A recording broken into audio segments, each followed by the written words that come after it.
রাষ্ট্রীয় শোক পালন শেষে আজ আবারও চাঁদপুর থেকে পদযাত্রা শুরু করতে যাচ্ছে জাতীয় নাগরিক পার্টি এনসিপি। সকাল ৯টার পর চাঁদপুর সার্কিট হাউসে শহীদ পরিবারের সঙ্গে সৌজন্য সাক্ষাৎ করেন এনসিপির কেন্দ্রীয় নেতারা। পরে চাঁদপুর পানি উন্নয়ন বোর্ডের সামনে থেকে শোক র্যালি নিয়ে বাসস্ট্যান্ডে দেয়া দোয়া মোনাজাত ও পথসভায় বক্তব্য রাখবেন নেতারা। এছাড়া দুপুরে হাজীগঞ্জে শহীদ আজাদ চত্বর উদ্বোধন ও পথসভা শেষ করে শাহরাস্তির দোয়াভাঙ্গায় পদযাত্রার মধ্য দিয়ে শেষ হবে এই জেলার কর্মসূচি।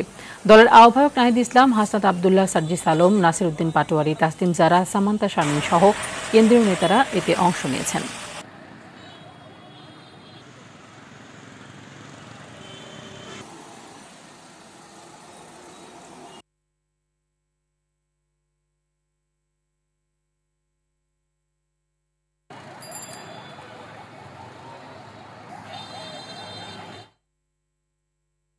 এ বিষয়ে আরো জানাতে চাঁদপুর থেকে সরাসরি যুক্ত হচ্ছেন সহকর্মী শরীফ চৌধুরী। শরীফ, এনসিপির কর্মসূচির বিষয়ে বিস্তারিত তথ্য দেবেন আমাদেরকে।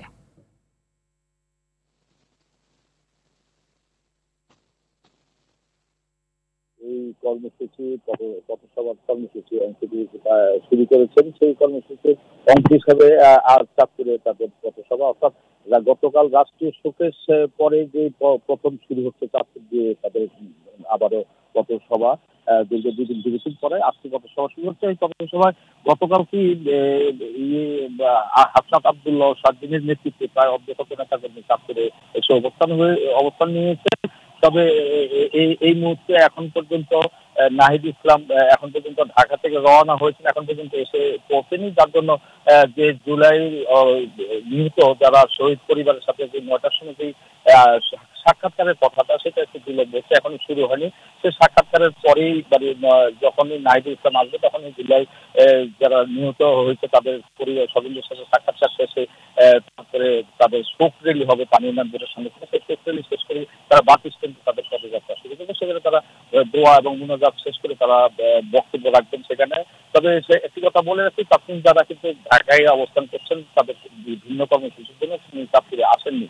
তবে এখানে অন্যান্য শীর্ষস্থানীয় নেতৃবৃন্দ অবস্থান করছেন তাদের সার্কিট হাউসে। তো এই পর্যন্ত এখন পর্যন্ত কিছু কর্মসূচি তাদের শুরু হয়নি।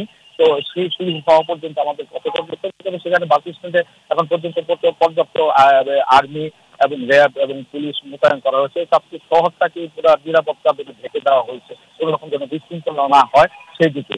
আর এদিকে নাহিদ ইসলাম চাঁদপুর থেকে চাঁদপুরে আসার জন্য অপেক্ষা করছেন এবং চাঁদপুরে কিছুক্ষণের মধ্যে চাঁদপুরে এসে পৌঁছবেন। তার আগে অন্যান্য নেতৃবৃন্দ সার্কিট হাউসে এখন পর্যন্ত অবস্থান করছেন। তো এই ছিল চাঁদপুর থেকে আমার কাছে সর্বশেষ জানি।